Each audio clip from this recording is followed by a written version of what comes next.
Hello बच्चों, क्या हाल चाल।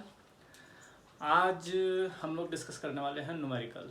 और न्यूमेरिकल भी किस पे अपन डिस्कस करेंगे। पीछे हम लोग पढ़ के आए थे किसके, ब्लैक बॉडी रेडिएशंस के बारे में, प्लैंक क्वांटम थ्योरी के बारे में और फोटो इलेक्ट्रिक इफेक्ट के बारे में। तो फिजिक्स में भी और केमिस्ट्री में भी दोनों में कॉमन न्यूमेरिकल आते हैं इसके।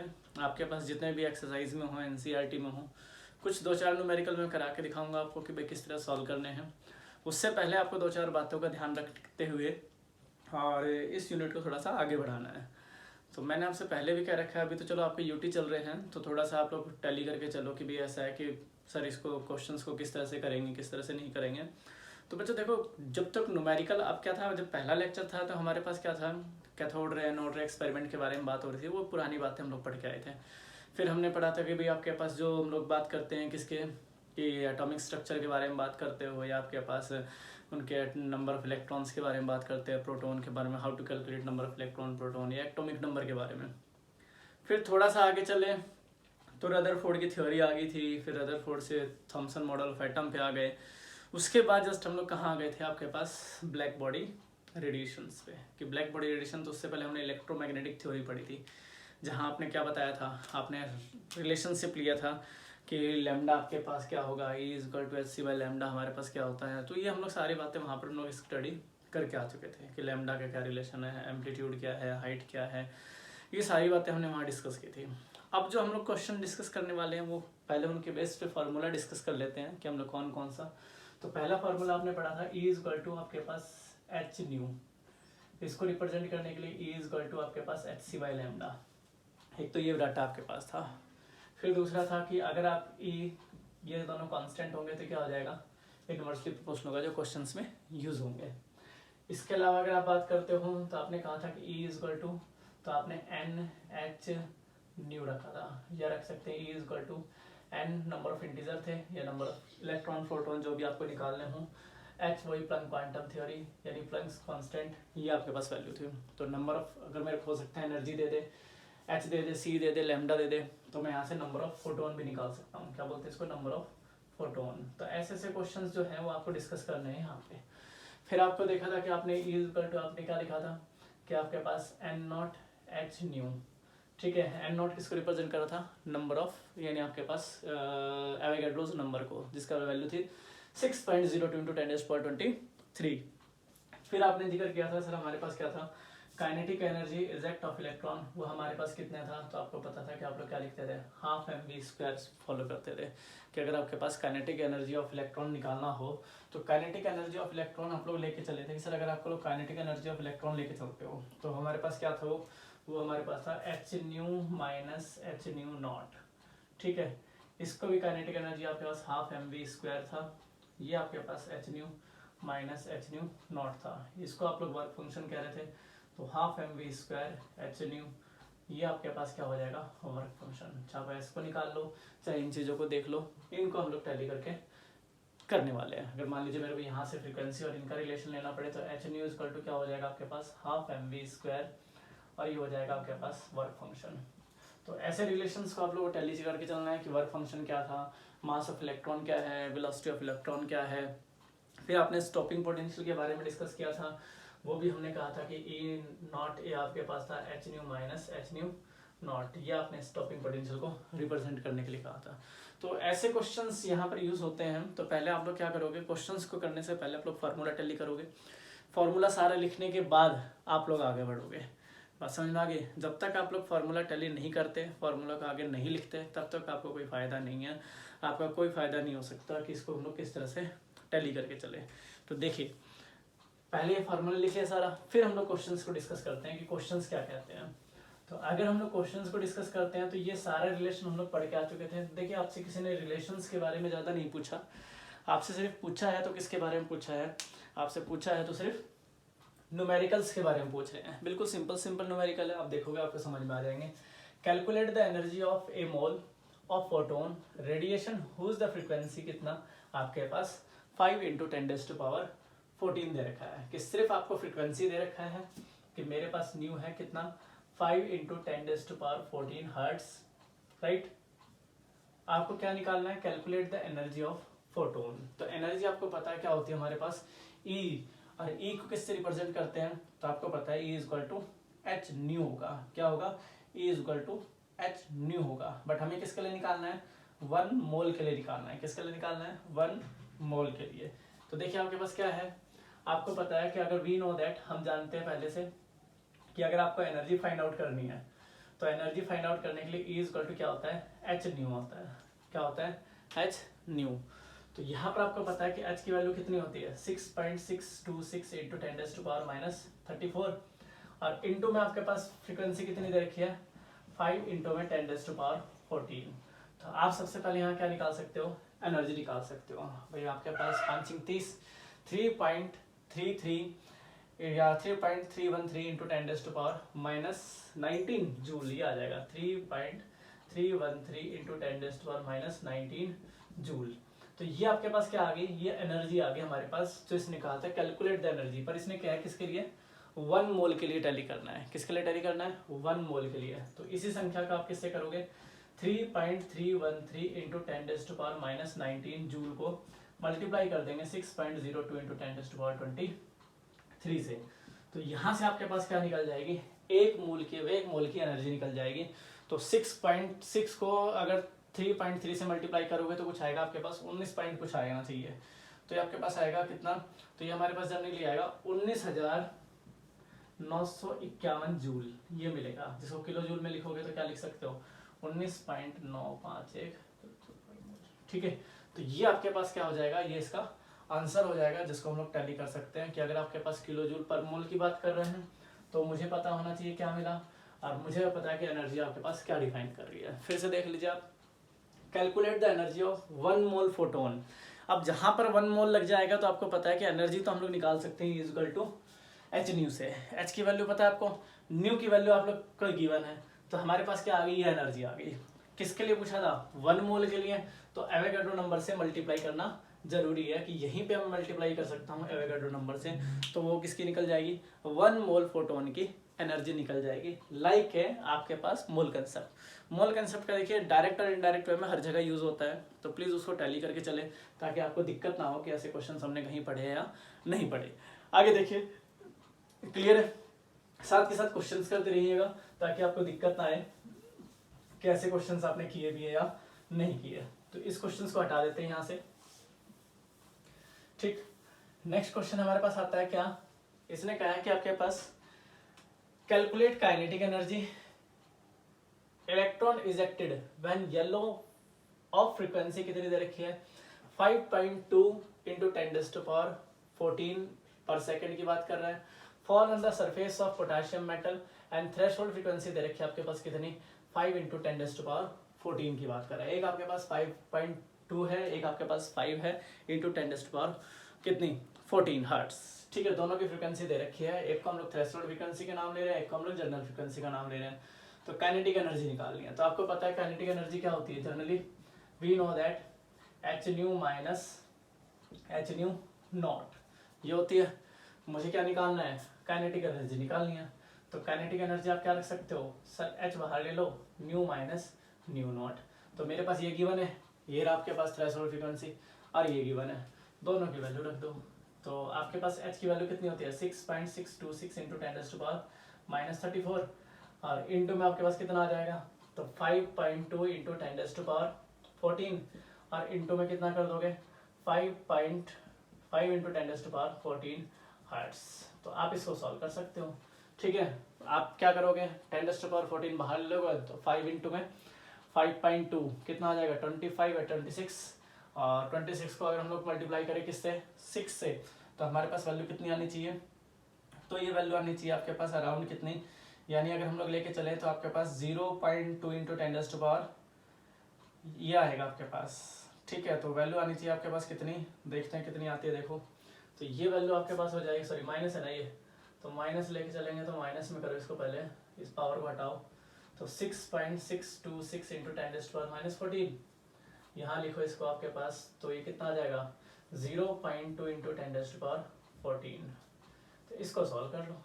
तो इसको सॉल्व करेंगे तो कितना आएगा आपके पास, 6 दूनी 12 13, तो 13 पॉइंट कुछ आ जाएगा इसका आंसर। कितना आएगा आपके पास 13 पॉइंट, या आप कैसे कह सकते हो कितना कि 1 पॉइंट, क्योंकि इसमें से इसको हटाओगे तो 20, तो 1.325 इंटू 10⁻20। तो ये आपके पास क्या निकल जाएगी, काइनेटिक एनर्जी निकल जाएगी, जो किसमें होगी हमारे पास, जूल के अंदर हम लोग इसको मेंशन कर सकते हैं। किसमें मेंशन कर सकते हैं, जूल में मेंशन कर सकते हैं, याद रहेगा। देखिए फिर से क्वेश्चन देखिए, आपके पास सिंपल सा क्वेश्चन था, कैलकुलेट काइनेटिक एनर्जी, किसके लिए, कहता है कि electron ejected when the yellow frequency fall on the metal surface, जिस पोटेशियम मेटल था, थ्रेशोल्ड फ्रीक्वेंसी उसकी गिवन थी। तो आपको पता है कि हम लोग पढ़ के आए हैं कि ये हमारे पास क्या था, कोई इंसिडेंट रेडिएशन था, मेटल सरफेस पे स्ट्राइक करेगा, इलेक्ट्रॉन इजेक्ट होगा, ये काइनेटिक एनर्जी थी। ये आपके पास h0 था, जिसको वर्क फंक्शन, और ये आपके पास ये था, ठीक है, h। तो इसका रिलेशन हम लोग ये प्रूव करके आए थे। उसी रिलेशन से हमने क्या निकाल लिया, काइनेटिक एनर्जी निकालनी थी कि इलेक्ट्रॉन इजेक्ट होगा, तो दिस माइनस दिस रिलेशन बना के आप लोग निकाल सकते थे। इसकी वैल्यू मुझे पहले से पता थी कि भाई आपके पास h की वैल्यू 6.626 इंटू 10⁻34 होती है। अगर अर्ग में लोगे तो 27 ले लेना, -27, और जूल में लोगे तो कितना ले लेना आपके पास, -34 लेके चलना, ठीक है। छोटे छोटे न्यूमेरिकल हैं, आपने हाथ से कैलकुलेट करके करोगे तो इजीली हो जाएंगे आपके पास। कुछ न्यूमेरिकल मैंने आपके पास अनसॉल्व भी PDF में दे रखे हैं, तो उनको भी टैली करना जिनके पास बुक नहीं है, नहीं तो NCERT में और इनमें बाकी सारे में आपके पास ये क्वेश्चंस मिलेंगे, तो वहाँ से हम लोग इनको टैली कर सकते हैं, तो इजीली समझ में भी आता है कि सर ऐसे क्वेश्चंस को किस तरह से किया जा सकता है। देखो बच्चों ऐसा है, क्वेश्चंस जब तक आप खुद नहीं करते ना तब तक कोई फायदा नहीं है। अभी देखिए ऐसा है, हम देख रहे हैं कि +2 वाले बच्चे थोड़ा सा ज़्यादा क्यूरियस है इस चीज़ के लिए कि भाई हमारा सिलेबस रह जाएगा, हम कैसे पढ़ेंगे कैसे नहीं पढ़ेंगे। बाकी हमने जहाँ तक अभी तक ऑब्जर्व किया है, इतने दिन से वीडियो लेक्चर डल रहे हैं, +1 वाले बच्चे बहुत ही रेयरली है कि रेगुलर स्टडी कर रहे हैं, बहुत ही रेयरली। मतलब हमने कभी ऑब्जर्व नहीं किया, क्योंकि बहुत सारे ऐसे टीचर्स भी हैं, बच्चे भी हैं, बच्चे सोचते हैं कि ठीक है हमने तो व्यूज़ देख लिए। व्यूज़ का कोई मतलब नहीं होता जब तक आपने उस 20 मिनट 25 मिनट 30 मिनट का लेक्चर देखा नहीं है। अभी भी आपके पास यूटीज़ चल रहे हैं, यूटीज़ में भी कोई आपकी अच्छी परफॉर्मेंस नहीं है, जबकि घर बैठ के आपको पेपर देना है, आपका मन ही नहीं है। अभी आप लोग क्या है 10th से 11th में आ तो गए, अभी तो एडिशन हुआ ही नहीं, क्लास लगेंगी जब आराम से पढ़ लेंगे। ऐसा नहीं है, जब तक आप लोग इन चीज़ों को माइंड में रख के नहीं चलते कि भाई हम लोग को नहीं पढ़ना है, तभी जाके मज़ा आएगा, तभी जाके आपको पढ़ाई समझ में आएगी कि हाँ एक्चुअल में क्या पढ़ना है। नहीं तो वीडियो तो बहुत हज़ारों हैं, आप जाके अपने ही हमारे स्कूल वाली साइट पे जाके देखेंगे तो हज़ारों वीडियो है, किस किस को देखेंगे, कितने देरी तक देखेंगे। तो कनेक्टिविटी तो तभी होगी जब बच्चों जब आप करोगे, बस समझ में आ गई। तो थोड़ा सा आप इसको ध्यान रखो और करो। तो न्यूमेरिकल्स क्लियर है, ठीक है, आगे चलिए। नेक्स्ट न्यूमेरिकल जो है वो उसमें आपके पास लगभग सारा डाटा आ जाता है हमारे पीछे का। तो ऐसे न्यूमेरिकल्स आपको टैली करने हैं। देखिए क्या कहता है न्यूमेरिकल नेक्स्ट आपके पास। इस न्यूमेरिकल में ज़्यादा कोई इन्होंने दिया नहीं है, छोटी मोटी बातें लिखी है यहाँ पे, उन बातों को आप समझ सकते हो। इसने कहा कि when electromagnetic radiations of wavelength, कितना कहता है 300 नैनोमीटर, कि इस इलेक्ट्रोमैग्नेटिक रेडिएशन से कोई इतनी वेवलेंथ से किसी मेटल सरफेस पे स्ट्राइक कर रहा है, यानी सरफेस ऑफ मेटल सोडियम, ये सोडियम मेटल है, इस इंसिडेंट रेडिएशन यानी इसका आपके पास वेवलेंथ दे रखी है 300 नैनोमीटर, ठीक है, और सोडियम है। तो इलेक्ट्रॉन आर इमिटेड विद किससे, कहता है कि काइनेटिक एनर्जी, यहाँ से इलेक्ट्रॉन इमिट हो रहे हैं तो इसकी काइनेटिक एनर्जी कितनी दे रखी है आपके पास 1.68 into 10⁻5 kilo joule 5 joule per mole, ठीक है। तो उसने पूछा है what is the minimum energy needed to remove किसके, कहता है कि of an electron from the sodium. तो इसको कौन सी मिनिमम एनर्जी, यानी इस मिनिमम एनर्जी की हम लोग बात कर रहे हैं जिसको थ्रेशोल्ड फ्रीक्वेंसी की बात करेंगे। तो आप यहाँ से फाइंड आउट कर सकते हो, ये गिवन है, ये गिवन है, यहाँ से हम लोग निकाल सकते हैं। चलिए आगे देखें, what is the maximum wavelength किसके, कहता है causes the photo electron to be emitted. यानी आपको 3 बार क्वेश्चन सॉल्व करना है। पहली बार में आपके पास सिर्फ क्या दे रखा है, हमारे पास 3 टर्म्स दे रखी है। हमारे पास एक वेवलेंथ दे रखी है 300 नैनोमीटर, जिसपे कोई भी इंसिडेंट रेडिएशन मेटल सरफेस पे स्ट्राइक कर रहा है और वहाँ से इलेक्ट्रॉन निकाल रहा है, उसकी काइनेटिक एनर्जी। तो अगर मैं पहले यहाँ से एनर्जी फाइंड आउट कर लूँ तो मेरे पास थोड़ा सा काम आसान हो जाएगा। फिर दे रखा है कि what is the minimum energy, फिर एनर्जी निकलवाइए कब, कहता है कि remove an electron from sodium, कि सोडियम मेटल से अगर आपके पास इलेक्ट्रॉन रिजेक्ट हो रहा है तो उसको कम से कम कितनी एनर्जी चाहिए होगी। फिर लास्ट आपके पास क्या निकलवाया हुआ है, वेवलेंथ निकलवाया हुआ है। तो आइए देखिए हम लोग इसको कैसे करते हैं। इसको 2-3 पार्ट में करेंगे आराम से और इजीली हमारे पास समझ में आ जाएगा कि क्या करना है। तो सबसे पहले आप लोग क्या करोगे, इसमें सबसे पहले हम लोग यहाँ क्या करते हैं कि energy of photon of radiation जिसका वेवलेंथ कितना दे रखा है 300 नैनोमीटर। तो एनर्जी ऑफ फोटोन निकाल लो आप कितना आएगा। तो आपको पता है कि एनर्जी अगर निकालते हैं तो E इक्वल टू क्या था H और ये था Hc बाय लैम्डा, यानी E equal to H nu था और Hc बाय लैम्डा। तो अगर मैं यहाँ पर एनर्जी की वैल्यू पुट करूँ या एनर्जी निकालूँ तो 6.626 इंटू 10⁻³ इंटू 3 इंटू 10⁸ और अपॉन में कितना है 300 नैनोमीटर।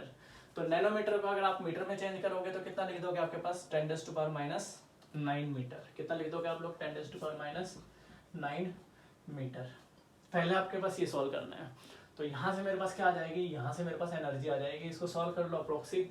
तो अप्रोक्सी में आपके पास कितना आ जाएगा, ऊपर 19 है नीचे 3 है, डिवाइड कर लो 6 18 तो ऊपर आएगा आपके पास 6 पॉइंट समथिंग कुछ आना चाहिए। तो सॉल्व करने का तरीका अच्छा ही है, तो आपके पास अप्रोक्स में भी आप ले सकते हो। तो ये आएगा आपके पास 6.626 इंटू 10⁻⁹ जूल। ये आपके पास आ जाता है हमारे पास क्या एनर्जी। कब कहता है कि एट 300 नैनोमीटर वेवलेंथ पे, कि 300 नैनोमीटर वेवलेंथ पे जो आपकी एनर्जी है वो कितनी आपके पास कंज्यूम हुई है 6.626 इंटू 10⁻⁹ जूल। अब मुझे क्या निकालना है कि energy of 1 mole of photon. 1 mole of photon की बात करोगे तो आपको पता है हम लोग पीछे निकाल के आए थे energy of 1 mole of photon. 1 mole of photon, तो 1 मोल ऑफ फोटोन अगर फाइंड आउट करते हो तो कैसे फाइंड आउट करेंगे, E इक्वल टू इस वैल्यू को मल्टीप्लाई कर दोगे किससे, सीधा सीधा 6.022 इंटू 10⁻23 से। तो यहाँ पर आपके पास एक नई एनर्जी आ जाएगी। तो आपको पता है कि 6×36 तो 3 पॉइंट आपके पास कितना आना चाहिए, ये आता है आपके पास 3.9, क्योंकि 34 और ये आपके पास कितना देखा है 23, 34 में से 23 जाएगा आपके पास कितना बचेगा, कि आपके पास बचता है हमारे पास कितना। तो इसको अप्रोक्स आप सॉल्व कर सकते हो कि हमारे पास एनर्जी कितनी आई थी, सॉरी एनर्जी आपके पास कितनी आई थी 19 है ना ये, तो 19 लेके चलोगे ये, तो ये आप सॉल्व कर सकते हो। तो 23 है फिर 19 में घटाओगे तो आपके कितने बचे कि 4 और 6.62 है, तो हमारे पास कितना आ जाएगा। तो आप इसको रख सकते हो 5 के राउंड रख सकते हो, तो 3.99 इंटू 10⁻⁵ ये आपके पास एनर्जी आ गई जूल पर मोल की। ठीक है, पहला सेक्शन अपने पास कंप्लीट हो गया कि when the electromagnetic radiation of 300 nanometer fall on the surface of sodium metal are electron are emitted, kinetic energy इतनी दे रखी है। तो हम लोग ने पहले सिर्फ एनर्जी निकाली है, अब हम लोग काइनेटिक एनर्जी का रिलेशन यूज करेंगे कि सर काइनेटिक एनर्जी का रिलेशन क्या कहता है। तो आपको पता है कि अगर आप काइनेटिक एनर्जी का रिलेशन निकालते हो तो टोटल एनर्जी आपके पास इक्वल होती थी। हम यहाँ कर रखे तो E इक्वल टू हमारे पास इक्वल होता था A0 प्लस में काइनेटिक एनर्जी। ठीक है, क्योंकि टोटल एनर्जी का आपके पास जो कहते हैं ना, कोई पूछे एनर्जी का सम, तो जितनी टोटल एनर्जी है, काइनेटिक है, रोटेशनल है, पोटेंशियल है, जितनी एनर्जी है उनका सम आपके पास क्या होती है, टोटल एनर्जी को डिफाइन करती है। तो कहीं ऐसा ना सोचे कि ये रिलेशन कहाँ से आया है, ये भी रिलेशन वही है जो हम लोग पीछे पढ़ के आए हैं। ठीक है, चाहे आप इसको ऐसे भी पुट कर सकते हो, ये एच न्यू था, ये एच न्यू नॉट था, रिलेशन वही आ गया आपके पास। तो ये रिलेशन हम लोग टैली करके आ चुके हैं, क्योंकि काइनेटिक एनर्जी आपको पता था 12mv² से लिखते हैं। तो इसमें अगर आप लोग निकालना चाहते हो तो हम लोग क्या निकालना है, कहता है कि आपके पास मिनिमम एनर्जी इज रिक्वायर्ड, जिसको आपको पता है कि मिनिमम एनर्जी रिक्वायर्ड किसके लिए, 1 मोल ऑफ इलेक्ट्रॉन के लिए। मिनिमम एनर्जी रिक्वायर्ड किसके लिए निकाल रहे हैं, 1 मोल ऑफ इलेक्ट्रॉन के लिए। तो सर मिनिमम एनर्जी रिक्वायर्ड क्या होगी, मिनिमम एनर्जी रिक्वायर्ड किसके लिए, फॉर 1 मोल ऑफ इलेक्ट्रॉन के लिए, 1 मोल ऑफ इलेक्ट्रॉन्स। ठीक है, 1 मोल ऑफ प्रोटॉन के लिए। तो मिनिमम एनर्जी रिक्वायर्ड कौन सी होगी, तो मिनिमम एनर्जी यही थी। तो इसको क्या कर सकते हो, E0 E minus kinetic energy, क्या कर सकते हो, E0 E minus kinetic energy. तो E आपके पास गिवन है ऊपर से 3.99 आया था, काइनेटिक एनर्जी ऊपर से दे रखी है आपके पास कितनी गिवन है, दोनों के वैल्यू के साथ आपके पास कितना दे रखा है 10⁻⁵ दे रखा है। देखो इसकी काइनेटिक एनर्जी गिवन यहाँ पे, और ये मेरे पास आ गया। तो वैल्यू पुट कर दो सीधा, तो कितनी पुट करनी है 3.99 माइनस 1.68 और बाहर क्या कर दोगे इंटू में 10⁻⁵। ठीक है, तो 1.99 में सॉरी 3.99 में से 1.68 घटाओगे तो कितना बचेगा आपके पास, निकालो। तो ये हमारे पास बचना चाहिए कितना 2.31, तो 2.31 इंटू 10⁻⁵। तो ये मेरे पास क्या आ जाएगा, मिनिमम एनर्जी जो कहते हैं ना मिनिमम एनर्जी, इसमें पूछा what is the minimum energy required to remove electron from sodium. भाई ये सोडियम मेटल था, यहाँ से आपने ये दिया, तो ये मिनिमम एनर्जी रिक्वायर्ड है किसके लिए, आपके पास इलेक्ट्रॉन को एमिट करने के लिए। तो पहला सेक्शन आपको क्लियर हो गया कि हमारे पास क्या निकालना था, एनर्जी निकालनी थी, फिर 1 मोल के लिए निकाली, फिर आपने क्या निकाला, मिनिमम एनर्जी रिक्वायर्ड थी, तो मिनिमम एनर्जी देखो, इसलिए मैंने बड़ा क्वेश्चन लिया है ताकि सारे स्टेप क्लियर हो जाए। तो बाकी और क्वेश्चन में आपको क्या मिलेंगे, ये एक क्वेश्चन नहीं है, 3 क्वेश्चन है। फर्स्ट में आप इसको कह सकते हो, क्वेश्चन डाल सकते हो, सेकंड में आप इसको ले सकते हो, क्वेश्चन में डाल सकते हो, थर्ड में आप इसको क्वेश्चन में डाल सकते हो। तो ऐसे पार्ट है ये। तो आपके पास क्या निकल गया, मिनिमम एनर्जी निकाल ली। अब हमें क्या निकालना है, अब हमें निकालना है वेवलेंथ। अब मिनिमम एनर्जी इसने पूछी है किसके लिए, रिमूव 1 इलेक्ट्रॉन। मिनिमम एनर्जी किसके लिए पूछी है, रिमूव 1 इलेक्ट्रॉन। तो आप क्या करोगे, अगर मिनिमम एनर्जी पूछी है रिमूव 1 इलेक्ट्रॉन के लिए, 1 इलेक्ट्रॉन के लिए, तो इसको डिवाइड कर लेना 6.02 × 10⁻23 से, 6.02 × 10⁻23 से। तो ये मिनिमम एनर्जी आ जाएगी कि 6.02 × 10⁻23 से अगर डिवाइड करते हो तो ये आपके पास क्या आ जाएगी, मिनिमम एनर्जी। तो 6 × 24 या आप रख सकते हो, इसको और नीचे कर दो तो 3 से, तो ये आपके पास आना चाहिए मेरे ख्याल से कितना, 3.84 × 10⁻19, 3.84 × 10⁻19 जूल। तो ये एनर्जी आपके पास रिक्वायर्ड है सोडियम से जब आप लोग क्या निकालते हो, 1 इलेक्ट्रॉन एजेक्ट करते हो। तो यहाँ आपको पता लग जाता है कि सर ये एनर्जी आपके पास क्या हो जाएगी, ये वाली एनर्जी है जो सोडियम से आप इलेक्ट्रॉन निकाल रहे हो। अब हमें निकालना है क्या, maximum wavelength and that the photo electron are emitted. अब हमें क्या निकालना है, मैक्सिमम वेवलेंथ निकालना है, यानी लैम्डा निकालना है। तो लैम्डा भी निकल जाएगा आपके पास, सारी चीजें गिवन है तो निकालो, चलो लैम्डा निकालते हैं।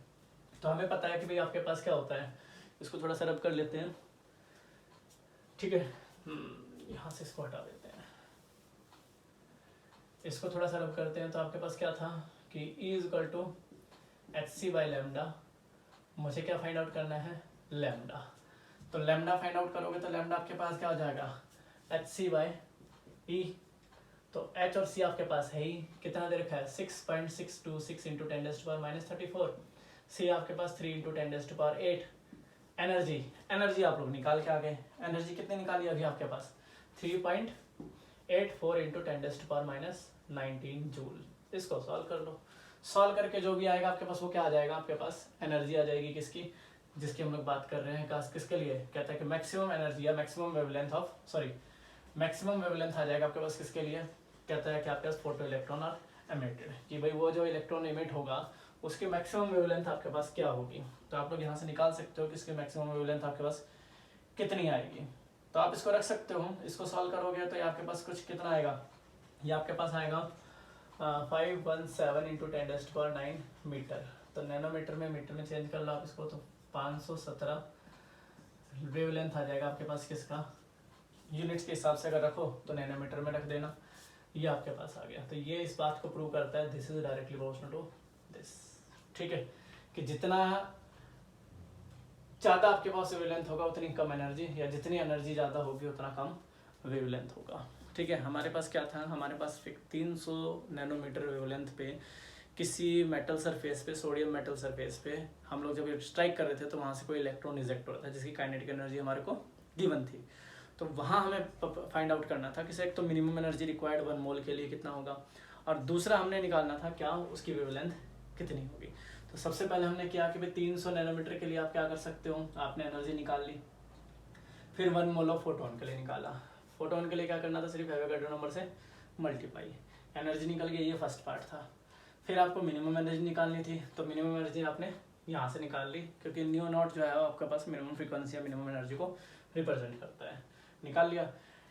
यहाँ से वेवलेंथ निकाल ली थी, तो एनर्जी डिवाइडेड बाय समथिंग, तो ये आपके पास क्या आ जाता है, लैम्डा आ जाता है, जो हमारे पास कितना आया, 517 नैनोमीटर, जो इस बात को प्रूव करता है कि कोई भी कॉरस्पॉन्डिंग लाइट है, कि अगर हम लोग बात करते हैं 517 पे कौन सी लाइट होती है, तो ग्रीन लाइट होती है। तो ग्रीन लाइट होती है तो ऑब्वियस सी बात है, lambda is inversely proportional to, आपके पास क्या हो जाएगा, एनर्जी जितनी कम वेवलेंथ उतनी ज़्यादा, एनर्जी जितनी कम वेवलेंथ उतनी ज़्यादा, वेवलेंथ जितनी ज़्यादा एनर्जी उतनी कम, यानी ये आपके पास क्या है, इनवर्सली प्रोपोर्शनल। तो ध्यान रखना, इसमें 3 चीज़ें थी, एक आपके पास ये निकाला था, ये तीनों चीज़ों को टैली करके चलोगे आसानी से न्यूमेरिकल हो जाएंगे इसके, ठीक है।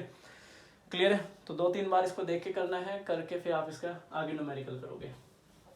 आगे चलिए, नेक्स्ट है बड़ा आसान सा न्यूमेरिकल है, छोटा सा ही न्यूमेरिकल है, तुरंत समझ में आ जाएगा आपको कि क्या कह रहा है न्यूमेरिकल। देखिए आपके पास नेक्स्ट न्यूमेरिकल बड़ा आसान है। इसने कहा है कि आपके पास एक बल्ब है, एमिट द लाइट, जिसकी वेवलेंथ दे रखी है 4500 एंगस्ट्रॉम। तो पूछा है कि bulb is related to 150 watt, 8% of the energy is emitted. किसके साथ? तो आपने कहा है 8% एनर्जी इमिटेड है light, and how many photon are emitted by the bulb per second. How many photon emitted by the, किसका कहता है, बल्ब पर सेकेंड। तो बल्ब पर सेकेंड की अगर बात करते हो तो आपको पता होना चाहिए कि एनर्जी इन जूल वो क्या होती है, पावर इनटू में टाइम। एनर्जी इन जूल क्या होती है, पावर इनटू में टाइम। कि अगर आप लोग एनर्जी निकालते हो इन जूल तो आपको पता है वो क्या होती है, पावर इनटू में टाइम होती है। ये हमें पहले से पता है, 9-10 से हम लोग पढ़ते आ रहे हैं। तो इन्होंने सिर्फ क्या कहा है, आपको 8% के लिए कहा है। तो पहले पावर को तो आप किस में चेंज कर लोगे कि आपके पास जूल में, तो जो हमारे पास पावर दे रखी है वाट में, उसको हम लोग किस में चेंज कर देंगे, जूल में।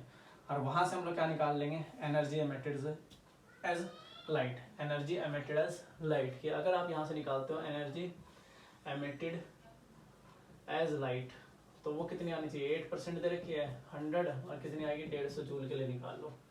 तो 150 जूल के लिए निकालोगे तो कितनी आ जाएगी आपके पास ये, और 5 दूनी 10, 5 तिया 15, कितना आ गया 12 जूल आ गया आपके पास। ठीक है, तो ये तो आ गया हमारे पास क्या, एनर्जी। अब हमें पता है एन निकालना है, तो E इक्वल टू क्या था आपके पास, एन इंटू में एच न्यू, ये था। इसको आप मॉडिफाई करके लिखते थे, E इक्वल टू में क्या लिखते थे आप लोग, इसको लिखते थे, सॉरी इसको लिखते थे आप लोग n h C by lambda. अब मुझे निकालना है एन, तो एन मेरे पास क्या हो जाएगा, तो आपको पता है कि एच सी बाई क्या हो जाएगा आपके पास, ई हो जाएगा। यानी हम लोग रख सकते हैं कि आपके पास ई इंटू में लेमडा और अपॉन में एच सी, क्या रख सकते हो, ई इंटू में लेमडा अपॉन में एच सी, क्योंकि रिलेशन ये बनेगा आपके पास, एन निकालना है तो ई इज इक्वल टू में ई इंटू में लेमडा अपॉन में एच इंटू में सी। तो ई मेरे पास कितनी आई, तो आपने कहा 12 जूल। लेमडा आपके पास कितना आया, तो लेमडा कितना दे रखा है आपके पास कि सर अगर लेमडा की बात करते हैं तो 4500 एंगस्ट्रॉम। इसको हम लोग चेंज कर लेंगे इसमें नैनोमीटर में, ये हो गया 6.626 इंटू 10⁻⁻34, और ये हो गया 3 इंटू 10⁸8। इसको सॉल्व कर लो, आपके पास आंसर आ जाएगा। आपके पास क्या आ जाएंगे, नंबर ऑफ फोटोन आ जाएंगे जो पर सेकंड क्या हो रहे हो, एमिट हो रहे हो। नंबर ऑफ फोटोन आ जाएंगे जो पर सेकंड क्या हो रहे हो, एमिट हो रहे हो। क्योंकि पूरी देर रखा है आपके पास एंगस्ट्रॉम में, तो मीटर में चेंज कर लेना, 10⁻10 मीटर कर लेना। सॉल्व कर लोगे, अप्रॉक्स भी सॉल्व कर सकते हो, वैसे भी सॉल्व कर सकते हो, उसमें कोई आपके लिए दिक्कत वाली बात नहीं होनी चाहिए। तो मैथमेटिकल है, मैथमेटिकल सॉल्व कर लोगे तो नंबर ऑफ आपके पास क्या आ जाएंगे, फोटोन आ जाएंगे। और वो नंबर ऑफ फोटोन कितने होंगे, तो 2.7 इंटू 10⁻19, यानी 2.717 इंटू 10⁻19, ये आपके पास क्या आ जाएंगे, नंबर ऑफ फोटोन की पर सेकेंड। नंबर ऑफ फोटोन आपके पास कितने इमिट हो रहे हैं किसी बल्ब की, कहते हैं ना the bulb is emitted light, कितना वेवलेंथ दे रखी है 450 angstrom, and bulb is related to 150 watt. जो बल्ब है वो आपके पास कितने वाट का है, 150 वाट का है। तो 8% with the energy is emitted of light, तो हाउ मेनी ऑफ फोटोन, कि अगर आपके पास 8% एनर्जी इमिट हो रही है तो उसमें कितने नंबर ऑफ फोटोन आपके पास अवेल करेंगे, अवेलेबल होंगे। तो हमने सबसे पहले एनर्जी क्या कर दिया, परसेंटेज से उसको कैलकुलेट करके निकाल दिया। तो वाट को हमने पहले जूल में चेंज कर लिया, वो जनरल आपके पास चेंज हो जाता है। तो E is equal to n into में एच न्यू था, न्यू क्या था आपके पास, c by lambda, value put की, एन की वैल्यू निकाल ली। तो ऐसे क्वेश्चंस आपको टैली करने हैं, ठीक है। तो ऐसे क्वेश्चंस जब तक आप अपने हाथ से नहीं करते, बोर्ड पे नहीं करते, इन क्वेश्चंस को जब तक आप नहीं करोगे तब तक आगे चलने का कोई फायदा नहीं है। क्योंकि आगे यूनिट्स जब भी समझ में आती है जब ये चीज़ें और आगे बढ़ जाती है, और फिर इन्हीं फार्मूले से नए फार्मूले और नए फार्मूले मॉडिफाई होने लग जाएंगे। तो आप पहले इन 4-5 न्यूमेरिकल्स को अच्छे से देखोगे, टैली करोगे, फिर बुक में जाओगे, एक्सरसाइज करोगे। उन एक्सरसाइज को करने के बाद जो भी सॉल्यूशन या कंक्लूजन निकलता है, उसके बाद फिर हम लोग आगे भोर थ्योरी पे आके एक्सीड करेंगे कि भोर थ्योरी क्या थी, उसके बारे में फिर हम लोग पढ़ेंगे। तो उनमें भी यही रिलेशन यूज़ होने वाले हैं सारे, तो उनको देखेंगे, ठीक है। तो आई होप आप इसको अच्छे से करोगे। फिर मिलते हैं अपने नेक्स्ट लेक्चर में, ठीक है। Thank you so much.